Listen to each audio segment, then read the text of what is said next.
It floated down with a parachute, made a soft landing, and when the elevator that they were in landed on the ground, they could see that they were actually back on the surface of the desert, and they got out, and the elevator folded itself up and walked away on little legs that it sprouted, and then they started following it because they thought it was cute looking, but it quickly burrowed underground and disappeared.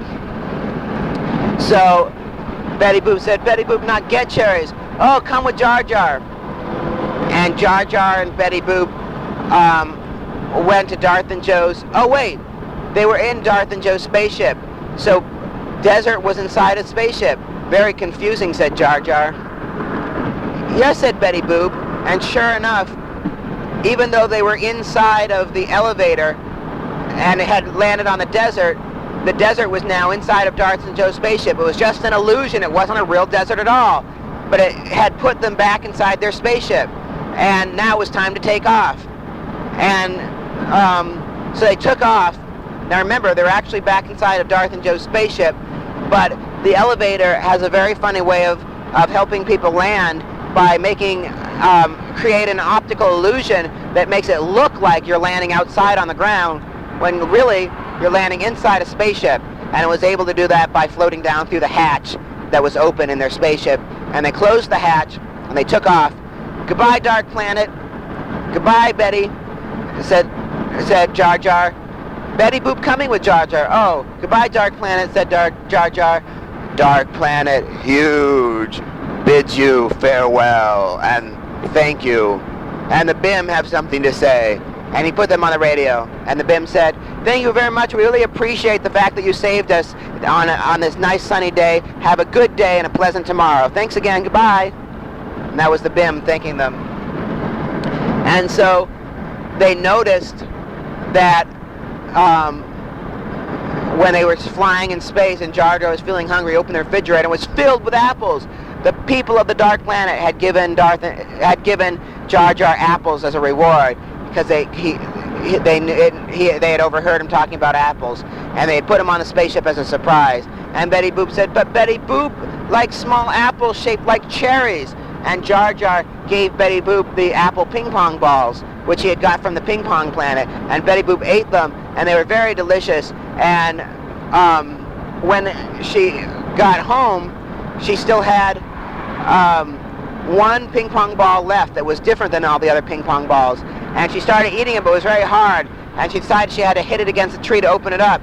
And out of it fell 256,000 cherries. That's right, the Dark Planet Huge was so grateful that not only had it given somehow a whole bunch of apples to Jar Jar that it had stuck in the refrigerator of the spaceship, but it had seen the ping pong balls there that were flavored like cherry, and as a special reward it made an artificial one that was bigger on the inside than the outside, and thousands of cherries could fit into it, and they recombined when they came out into cherry form and provided her with a delicious feast of cherries. The end. I just wanted to remind you guys of how Darth and Joe ended up with King Legatron as their friend and companion and trusty sidekick. He's their sidekick, get it? Well, as you might recall, Darth and Joe were in the middle of some adventure when they came across this planet. They stopped to go swimming, and there were cows, and one of them drinking from the water, and one of the cows was injured.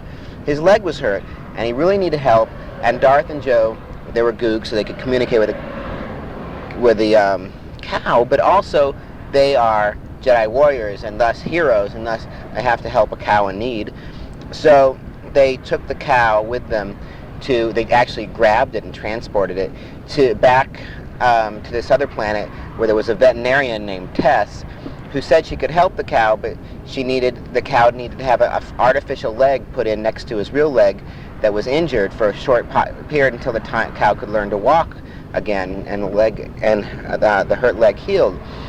And that's when they went to the in-between universe and looked around and found somebody whose specialty was making artificial limbs, like artificial arms mostly, and he had just made this intelligent robot leg I believe that was the in-between universe, and so they took that. They bought that, and they traded him some ice cream or something for it, and they took that artificial leg back to Tess, who installed it on the cow, who could then run around quite well. Well, when they brought the cow back and his leg had healed, and they released him to the wild of that planet by the swimming hole, the leg started hopping away, and they ran after it, and eventually they caught it, and it became their friend and trusty companion. And it was then, I believe, that Darth and Joe went with King Legatron. He was called King Legatron later by the people of the leg universe, or the foot universe, because they went down to the rainbow universe, and Darth and Joe started having some dumb argument about which, whether to go into the blueberry universe or the apple or something universe. I can't remember. Sometimes you can't even remember what it is you fight about, and then you wish you didn't even have the fight. Because while they were busy arguing for about 3.5 hours and fighting with each other, that's when King Legatron hopped off. He was just sick of it, like most people are, and he hopped off and ended up in the leg universe. And when they went in, the leg people were very friendly to Darth and Joe's legs, but wondered why the legs had Darth and Joe on top of them, because they didn't trust creatures basically above the thighs. They only trusted legs and feet. So people like them, basically.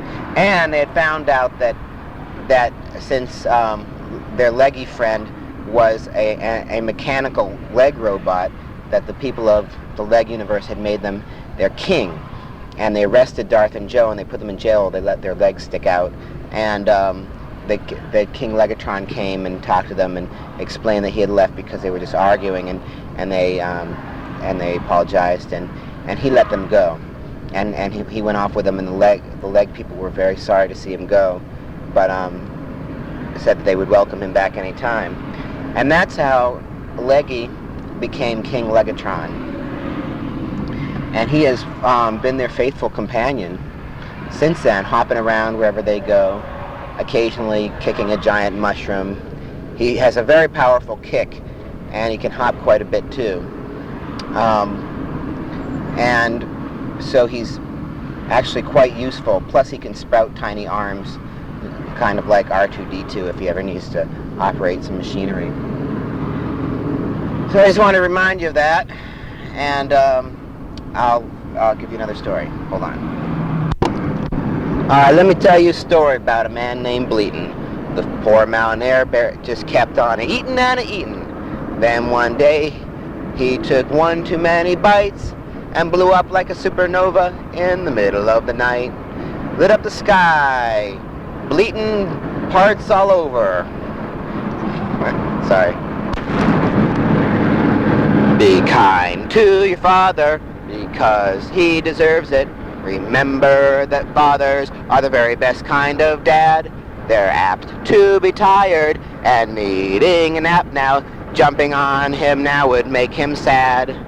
Just keep in mind when you're taking things out of his pocklet that fathers, they need a lot of chocolate. Incredible. So treat him with chocolate and kind under chocolate. Remember that chocolate is a difficult food in life. He's apt to be chocolate and needing of chocolate.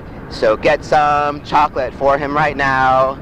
Right now there must be chocolate laying around somewhere. Save it for your dad so that he can have lots of chocolate. That's chocolate, spelled C-H, chocolate. It's not in his pocket.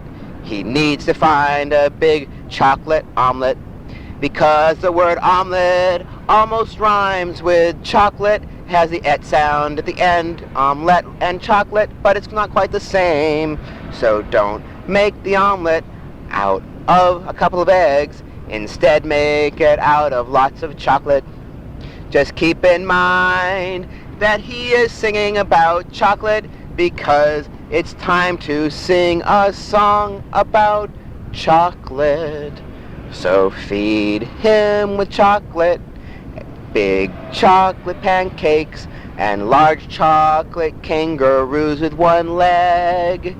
And when it's time to give him another piece of chocolate, remember that he needs a very large piece, not a small piece.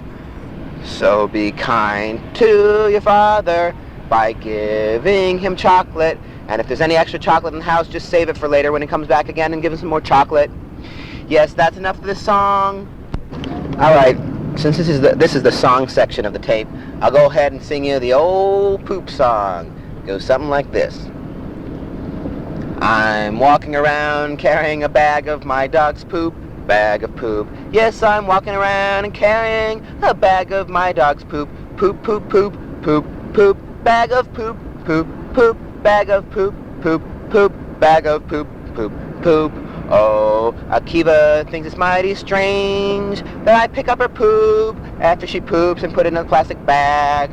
What is with these humans and their obsession with poop? Why do they put poop in bags and carry it around for a while, then throw it away? What do they do with my poop? Are they saving it up for a rainy day? I want my poop. I worked hard on that poop, poop, poop. But we take her poop away, away, away. And we throw it in a place where she never gets to see it again. But she smells that poop, poop, poop. In the garage. Why are they saving my poop, she says. But nobody understands her because nobody's a goog. And so then she notices that humans don't do the same thing with their own poop. They flush it away. What happens to their poop? She goes and looks. But the poop is gone. Where's their poop now? Where has it gone? Oh, those humans and their poop. What's going on with their poop? Poop, because I'm walking around with a bag of my dog's poop. I see you coming. How's it going? I'm here walking my dog. I'm holding a dog of my bag's poop. I'm in a bag of my dog's poop. Poop, poop, poop, poop, poop, poop, poop, poop, poop, poop, poop, poop, poop, poop, poop. Bag of poop. Poop. That was a song in search of an actual melody. And now, here is a story in search of a purpose. And it will find this purpose by the end. You see, this is a Darth and Joe story.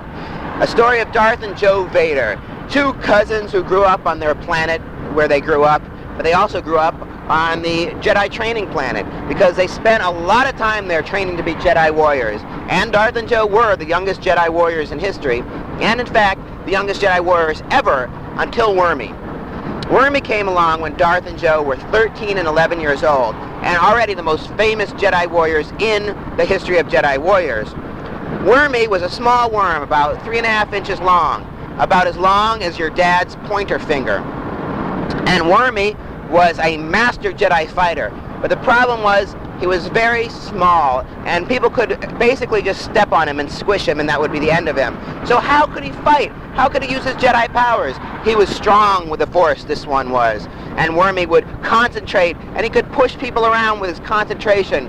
And yet he was so small, he was not able to actually hold on to a lightsaber, except a very tiny lightsaber, which would cut you, because he was very good with it, but the cuts were only about 1/8 of an inch deep and did not really render much damage to their enemies. So Wormy had a problem, but he so much wanted to be a Jedi warrior, and Darth and Joe loved Wormy, and they wanted him to be a warrior. Wormy was only 6.5 months old. That's how quickly worms from his species mature. So that he actually became the youngest Jedi warrior. He was less than a year old. But for him, that is actually 48 worm years. So he was actually, technically speaking, 48 years old, which makes him a lot older than Darth and Joe when they became Jedi warriors. But in terms of actual physical time, Wormy was younger. He was only, he was about 10 months old when he actually became a true, full-fledged Jedi warrior. He was a very fast learner. Well, he had mastered many of the Jedi arts, and that's when Darth and Joe took him on a long trip. First, they went and consulted with Obi-Wan Kenobi, also known as Ben. They explained the problem with Wormy, how he was just too small, he couldn't hold on to a lightsaber, and Ben Kenobi said there is a way, and that way is the way of Alpha Centauri. And he gave him directions to a planet near Alpha Centauri, which is a star. This planet is called Cybertron. It's created completely by computer animators, and it exists in the Crab Nebula, which is not actually near Alpha Centauri, but first you have to go to Alpha Centauri and then curve around to the left to get to it. Well, Cybertron was a wonderful planet, and it had a wizard on it named Woo-Woo. Woo-Woo the wizard was about 4 feet tall. Actually, Woo-Woo was just a little bit shorter than Yoda, but Woo-Woo was not a Jedi. Woo-Woo wore a big hooded cape and walked around saying woo-woo a lot and wah-wah and wee-wee. But Darth and Joe could understand Woo-Woo's language, and what Woo was really talking about was how he lost his car keys and he can't find anyone there, and could anybody help him. And that's when Darth and Joe came up and said, "Are these your keys?" And Darth picked them up. "Yes, those are my keys," said Woo-Woo in the Woo-Wooian language, which was wah-woo, wah-wah, wee-wee. But Darth and Joe understood it as, "Yes, those are my keys." "I'm so very grateful," said Woo-Woo. "Are you not Darth and Joe Vader, the famous Jedi warriors? And you have a small little friend with you." And Darth lifted the friend up in his hand, and it was Wormy. "Yes, this is Wormy. He is a Clomplach." A Clomplach are the names of the creatures that Wormy is a member of. And although Wormy is worm-shaped, and that his name is Wormy, the other people of his species are not called Wormella or Wormalulu or Wormography or Wormy Worm, Worm. They all have other names like Ralph and Joe and Fred, but for some reason his parents named him Wormy, which seemed sort of redundant, really. I mean, it seemed excessive. Why name a creature Wormy because he happens to look like a worm when all of the creatures in your species look like a worm? Well, there was no explanation, except that in his language, Wormy did not mean worm-like, like it means in English. Wormy meant a great fighting spirit, noble in cause, and strong in stature. And so that's what his name actually translates to. And they were explaining all this to Woo-Woo, and Woo-Woo said, "That's a wonderful story. If you excuse me, I have to go to lunch. My salad is waiting for me." "Your salad can wait," said Darth. And he said, "No, not really. Oh, too late. It's gone." "Well, it can't wait. See, it leaves. If I don't eat it in time, it leaves. It's out of there." "Well, we're sorry about that. We'll buy you another salad." "Thank you very much," said Woo-Woo. "You are so generously kind."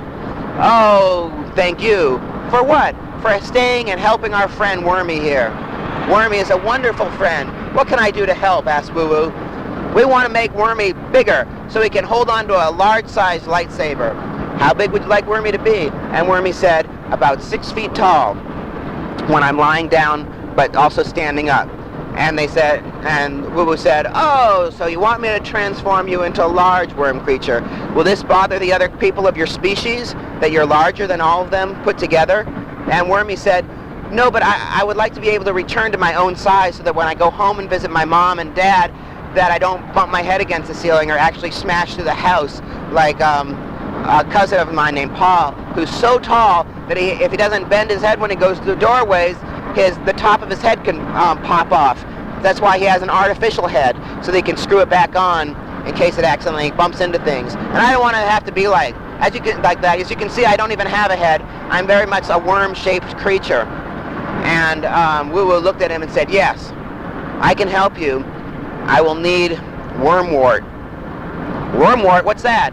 "It's a common spice on planet Earth, and they use it for various reasons, mostly to get rid of worm parasites inside your body. But I use it in a special formula that can cause you to metamorphose in a way that will allow you to change shape at will. You will be a worm mutant, but you will be very powerful in your ability to get bigger or smaller whenever you choose, or see the need, as the case may be," said Woo-Woo.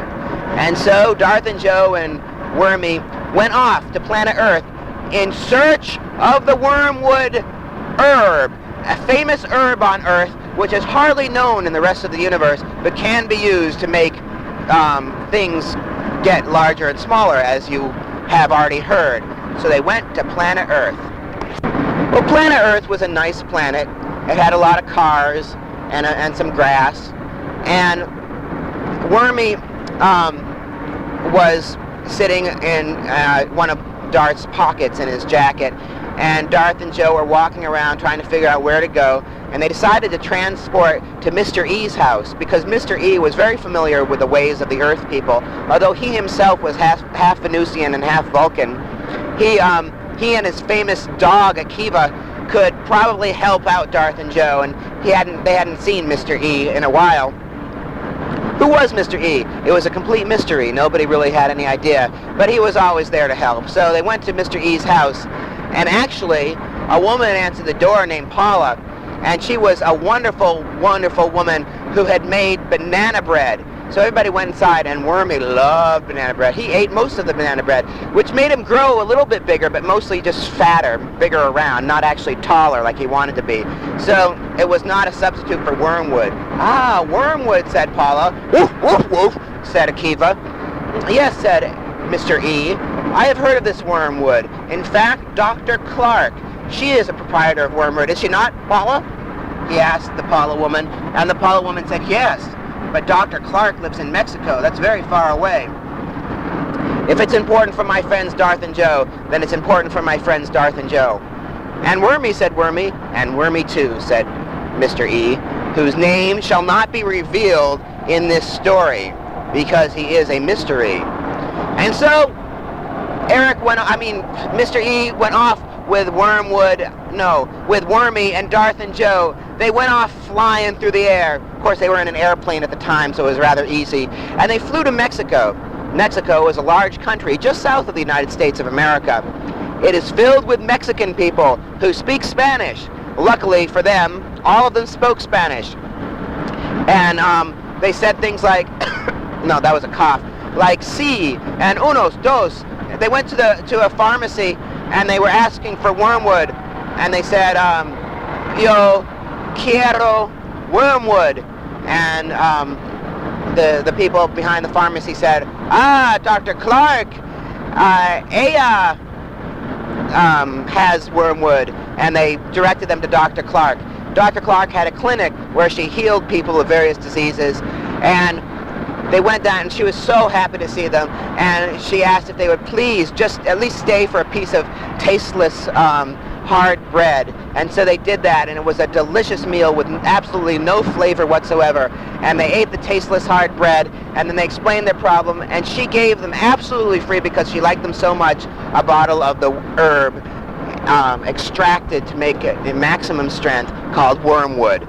And they took that wormwood back with them to visit Woo Woo, and Woo Woo said woo woo, which actually means wormwood in Woo Woo's language. It's not the same as Woo Woo, which is Woo Woo's name, and which means, oh, magnificent one of much shortness, who walks around in circles yelling things in one's own language like woo woo wah wah wee wee. That's what his name translates to, literally. People's names mean different things in different languages. So they brought the wormwood back to Woo Woo, and Woo Woo made this formula up that when Wormy drank it, it altered his molecular structure sufficiently, and worms were especially good. His species was especially good at being altered in this way in order to make him stretchable and able to transform into a giant wormy creature whenever he needed to, for instance, hold a big lightsaber and fight. So with this newfound power, Wormy joined the ranks of Trithi, Darth and Joe Vader, and there are many other friends who had become Jedi warriors over the years. Darth and Joe took a special liking to Wormy, and they were his two main trainers, learning the skills of the Jedi. So Wormy often would go off on adventures with Darth and Joe and Trithi and Jar Jar and the rest of the Jedi warriors, and they've made the universe safe for green eggs and veggie ham. And they decided from now on, all our adventures will involve worms and cottage cheese. And Joe said, Darth, that doesn't really make any sense. And Darth said, oh, I'm sorry, I got carried away there. Well, the important thing now is that we have Wormy able to change size with a single thought. And by our side, he will fight for evil and defend ruthlessness. Don't you mean he will fight against evil and stop ruthlessness? Right, what he said Darth. And they went off and had several more exciting adventures before it was time to go to dinner that night and eat salad, because actually it was some of the salad that they had bought for Woo Woo to thank him for helping them out with Wormy. They had bought him an Etruscan salad, which is the most delicious salad in that side of the galaxy, because it has banana warts, which only grow on 3 planets near the nebulae. Banana warts are little warts that you scrape off the skin of the banana, and when you squeeze the pus out of them, they become incredibly chewy and taste not unlike a large polar bear dropping, which is also known as polar poop. And I don't know if you guys know this, but polar bear poop is delicious. It's a delicacy in much of the galaxy. Humans haven't really exploited it for its true delicious potential, but in the rest of the galaxy, polar bear poop is a really delicious food, and that is exactly what banana warts taste like. And they had some of that in the salad, and it was a happy day for Woo-Woo and a happy day for the rest of the Jedi Warriors, Darth Joe, and of course their friend Wormy. You know, Wormy had a theme song too, because all Jedi Warriors get their own theme songs, and his was, well, I'm a worm, I like to squirm, but I can fight like a Jedi knight. Well, I'm a worm, I like to squirm, but I can fight like a Jedi knight if the time is right. Well, I'm a worm, I like to squirm, but I can fight like a Jedi knight. I may look small, but I can grow tall, and use a lightsaber, just like Joe and Darth Vader. That's his little theme song. So sometimes when you see Wormy coming, he carries a tape recorder with him and starts playing his theme song so everybody will know who it is. Especially because he's so small, he's not always seen right away. And he might want to make a big entrance with everybody being aware of who he is, and that's how he announces himself, by playing that song. Alright, I can see we have a lot of tape left, so I'm going to have to sing you the bad song. Are you ready? You got to hear it. It's time for the bad... Hey! It's time for the bad song. I want everybody to be quiet. Listen to the bad song. Well, this is a song. It's a bad song. So come on, everybody, and sing along. Sing this song. Don't fast forward this tape. You have to listen to all this song, and you might as well sing along. You have to sing along to this song. It's a bad song. Don't fast forward the tape. You have to listen to it all. It's not a small song. It's a long song. You have to sing along, or I won't stop singing this song, because it's a bad song. You have to sing along, especially the part that goes like this. It goes like this. Bleep, bleep, bleep. Google up. Bleep, bleep, bleep. Google up, bleep. Google up, bleep. Google up. Bleep, bleep, bleep. But beep, beep, beep, beep, beep, beep, beep, beep, beep. Are you singing along to this very bad song? Let's sing along to this song. It goes like this. Google up, beep, beep, beep, beep. Google up, beep, beep, beep, beep. Google up, beep, beep, beep, beep. Google up, beep. And then there's a very long silence. And the song starts singing again for no particular reason. It just starts singing it by itself, and nobody can stop the song because the tape player won't even turn off when you turn it off. It keeps going and going. Who's in charge of this tape player? What's happening? Who's in control? I can't stop the tape. It keeps recording the song. It makes me sing along. It's a very long song. I don't want to have to sing along, but the song keeps going and going, and pretty soon everybody's singing along, and they're driving them crazy, and they're covering their ears, and they can't stop because they hear the song inside their head bouncing back and forth and inside their brain. When will the song stop? When will it cease? When will it be over? But the song has a mind of its own, and it keeps singing and singing and singing, and pretty soon everybody in this side of the galaxy is singing the song, and pretty soon after that everybody else on the other side of the galaxy is singing the song, and it can't be stopped. There's no stopping this song. It's a song of death. It is the death song that will kill the entire universe. Who will stop singing the song? But no! Who's singing the song? He put in plastic earplugs. It didn't do any good. It's too late. He hears the vibration of the song. That's who that is. Now who's singing along? He's singing a song. But he hates that song. Well, who wouldn't hate that song? No, who would hate that song? And everybody in the USA, it takes Darth and Joe Vader. How are we going to stop this song? Said Darth and Joe. Simple. Press the off button. But the off button wouldn't work. It wouldn't press. They used the force, and the force wasn't strong enough to stop this tape recorder from recording the song. And pretty soon there were tape recorders all over the universe singing the song. We must turn this universe inside out, said Darth and Joe Vader. They knew that was the only way to stop the song. An inside-out universe does not allow bad songs to continue. They get unsung. The only way we can unsing the song is by turning the universe inside out. And for that, we'll have to have a really large match and 3 or 4 marbles. Where are you going to find a large marble or even a regular-sized marble in this time of day, said Joe Vader. They didn't know. They didn't know what was going to happen. And the song was singing along. They turned on the radio. Every radio station was playing the same song. Every record had the same song on it. Little babies, their first words were, "I'm singing a song, I'm singing along, Mama!" And they would cry because they didn't want to sing the song, but they couldn't help themselves because everybody was singing the song and their parents were singing the song, and on TV they were singing the song, and there was a huge blimp floating up in the air and it was beaming down the song to everybody. "We're singing along, so there's that song through the air," so you couldn't escape the song no matter where you went on any planet. People were crawling into deep caves. And the song was just bouncing around in the air. Song, song, song, song, song, song, singing and singing along, long, long, long. And nobody could escape the song. And so Darth and Joe Vader were forced, well, they thought, you know, they remembered that the evil Monoculus was, before he was captured, working on a universe-destroying machine. Not the evil Monoculus, I meant the evil Dr. Mordock was his name. And he was in 17th dimensional prison at the time. But they had to visit him. They went and saw him. And Dr. Mordock agreed to help them. See, his universe-destroying machine, before it completely destroyed the universe, was going to turn it inside out so it would have various weak spots that he could poke with large electronic sticks until the universe actually exploded. Because Dr. Mordock was just that kind of guy. But Darth and Joe Vader got the authorities to agree to release Mordock early. Instead of keeping him in prison 13 million years, they would only keep him in prison for 3 days longer if he helped save the universe by telling them where the machine was. And so he did, and while he was still being guarded by armed guards with many arms, Darth and Joe Vader went to his machine, and the doctor helped them, even though he was singing along, because the doctor was just pretty good with machines. And they managed to turn the universe inside out, and the song started unsinging. On singing off, and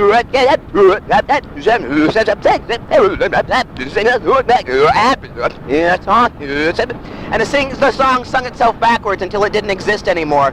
And finally, everybody could go to sleep. They turned the universe back right side out. Unfortunately, Dr. Mordock was then free to do evil things again, but it made the universe more interesting, and they hoped that he learned a valuable lesson by helping on the good side of the Force, helping to save the universe, helping Darth and Joe in that way. They hoped that he would maybe consider joining the good side of the Force in the future and working with them instead of against them. Really, you know, why blow up the universe when you're in it yourself? Well, you know, Mordock is just so full of hate, and as we know, hate destroys.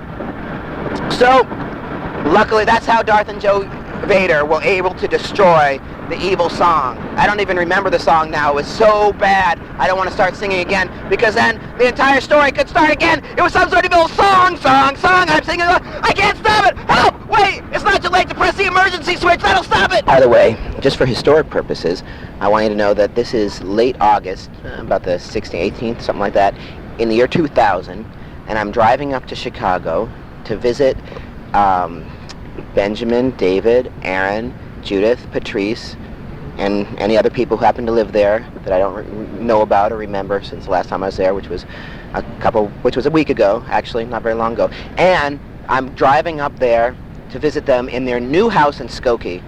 They just moved into it, and it's a very exciting time for me, and I'm about to pay a toll because there's a troll who lives on this highway. Here we go, we're going to pay the toll. Hello. Thank you. Well, I said it was a troll. I didn't say she was like an unfriendly troll. She was actually very nice. And so here we are, back on the road. So if anything happens to me, somebody will discover this tape, and they'll say, "This tape, we've got to get it to Aaron, David, and Benjamin. This is an important tape. Clearly it's an important tape. Who was making it when the car exploded?" And they'll find this tape and they'll get it to you. And you know, at the end, the very last thing I did before I was abducted by aliens and the car was taken away, it fell off a cliff and landed on the back of an elephant, which took it all the way to India, and I fell off into the middle of the ocean. The very last thing I was doing was making Darth and Joe tapes for my 3 sons. And then 3, right? 1, 2, right. My 3 sons, Darth, Joe, no, wait, what are their names again? Aaron, Joe, no, David, Aaron, and Benjamin. who am I visiting very soon if I make it to Chicago, which is the city which kind of includes Skokie and Evanston, where we're going to go to visit them right now. So that's what's happening, just for you historians of the future. Once upon a time, when Darth was 7 and Joe was 5, Darth and Joe Vader, that is, they were walking down the street when suddenly their planet exploded and they were killed. But luckily, right before the moment they were being killed, time stopped. And then it went backwards in time just a little bit, to right before the planet was exploding. And Darth and Joe suddenly were inside the TARDIS talking to Doctor Who, while they could see their planet was totally frozen in time. "But what's going on, Doctor?" The Doctor said, "Well, your planet exploded. But I stopped it just in the nick of time and reversed time locally, just a small amount, and we have to figure out what to do." "Why did it explode?" "I'll let Mr. Spock explain." And Mr. Spock came out from behind a door and said, "Your planet has experienced an explosion phenomenon because of the unstable dilithium crystal embedded underneath the surface of the planet near its core." "Wow, Mr. Spock, thanks."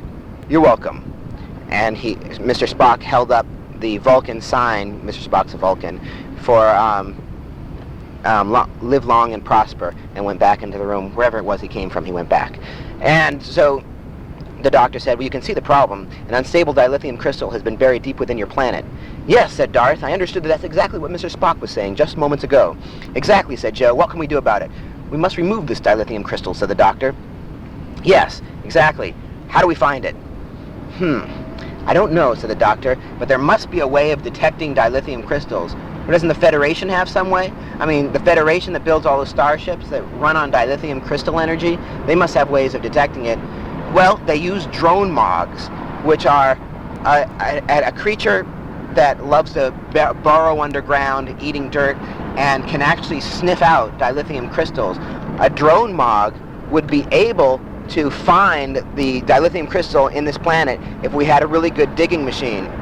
And they thought, hey, Trioculus' old digging machine. Back when Trioculus was evil, he used to attack the planet and burrow and make these tunnels with his digging machine. And now that Trioculus is a good guy, the original Trioculus, he might be able to help them. Oops, I guess I'm going to be in this lane. He might be able to help them dig down and take one of these drone mogs in with them and release it near where we think the dilithium crystal is located. Exactly. Whoever said that was brilliant and knew exactly how the story was going to go, said the Doctor. "Thank you," said Darth. "Thank you," said Joe. Because in actuality, they had said that together. That was both of them talking. "Spock." "Yes?" said Spock. The Doctor said, "Spock, will you be able to find a drone dog for us?" "Affirmative. A drone dog is a small creature, actually larger than a human being, used to burrow for dilithium crystals by the Federation." "Yes, we know what a drone mog is. Can you get one for us? We need one fast." "Yes, I can locate and procure a drone mog for you. It'll take exactly 57 plorks for me to do such a thing, unless, of course, the Doctor allows us to go back in time, so it doesn't take any time whatsoever." "Perfect," said the Doctor, and they flew back in time. They flew to a Federation drone mog planet where there were some drone mogs hanging out, and they explained the situation. They had a lot of volunteers. They took one particularly strong-looking drone mog back with them. A drone mog is a gray, stubby worm-type creature. It's actually about as big as two people put together, and it's very flexible, and it has a huge mouth, which normally you don't see because it's shut, but the mouth chews up dirt and rock in front of it. It's a little bit like a Horta, which is another creature that also eats rock, but it doesn't burn the rock. It just eats it and poops it out. It's like much like a worm in today's current society. So they found the drone mog, and they found an excellent drone mog, and they proceeded to bring him back to Darth Joe planet, which was only set 15 minutes before the explosion. And the Doctor said it takes a lot of energy to keep the planet frozen in time like this. And in fact, there's a lot of traffic. If you were actually driving on a highway right at that time, all the traffic would be stopped. And you would think you were in a traffic jam, but in actuality, you were just frozen in time. And the Doctor's good at doing this, and he's done that to the planet. So we have 15 minutes, said the Doctor, to find that unstable dilithium crystal. And then we have another problem, said the Doctor. Exactly, said Darth. We don't know who or what or whatchamacallit or whatever the name is of the person who put this dilithium crystal in. We have several enemies and several ideas, but the drone dog Mog first must find the dilithium crystal. And they burrow down inside of their trioculus digging machine, which is a three-bladed dig machine down near the center of the surface, and center of the planet actually, and release the drone Mog, who very quickly came back like a dog that you play fetch with the dilithium crystal in his mouth. Spock held out the special receptacle device to hold the dilithium crystal, and they brought it back to Dr. Watt's laboratory for analysis. Watt analyzed, he looked at the dilithium crystal and realized that it was unstable because it had two features that had been altered from a normal dilithium crystal. First of all, its color was slightly different. It was less yellow, it was more amber or red, reddish, had a sort of a reddish hue to it. And that could only mean that the molecules had been polarized to their opposite degree. So the molecules had been flipped to the opposite polarization, and furthermore, he saw that there was a large amount of oxygen that had been fused to the infrastructure of the dilithium crystal. So we had two problems, molecule flipping and oxygen. Well, both of those problems could be solved by simply destroying that particular dilithium crystal. But the doctor, and both doctors in this case, wanted to know who it was, and that I'd use that as an expression, not the name of the person, who might actually have done this to that dilithium crystal. And so they asked Spock if he knew of anybody who knew enough about dilithium crystals to do such a thing. And Spock said, well, there is a rogue, he didn't say it in exactly these words, but Spock said that there is a rogue Klingon, a Klingon who is not part of the Klingon Empire, who works on his own, named Tathius. And Tathius is incredibly evil and has been trying to steal dilithium crystals for a long time from the Federation or from the Klingons, and the Klingons are actually now part of the Federation. And so, and by the way, traffic started up on Darth and Joe's planet because after they got the unstable dilithium crystal back, they continued to take wrong turns. I mean, a lot of people, when the traffic started moving, because they were tape recording stories, they took wrong turns and they ended up on streets with funny names like Smorgle and People Pop and Nostril Blink, and streets that they had never driven on before. So there was a lot of confusion. That happens a lot of time when time, so to speak, when time stands still, and then the traffic starts up again. People get confused and they drive the wrong way. But luckily there's plenty of daylight still, so a lot of those people did manage to make it back to their children's houses and get to visit them after all. Often the people were thwarted when they tried to get back onto the highway with ramps, which are the places where people normally get on the highway, ramps that are closed off to traffic. But eventually all of this does straighten itself out and people are able to get where they're trying to go, because that's just the way it seems to end up. So anyway, what were Darth and Joe doing during all this time that people were confused about which way they were driving?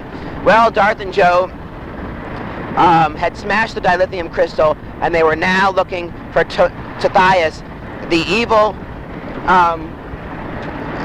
Klingon who was probably responsible for this particular problem, which was happening as I speak.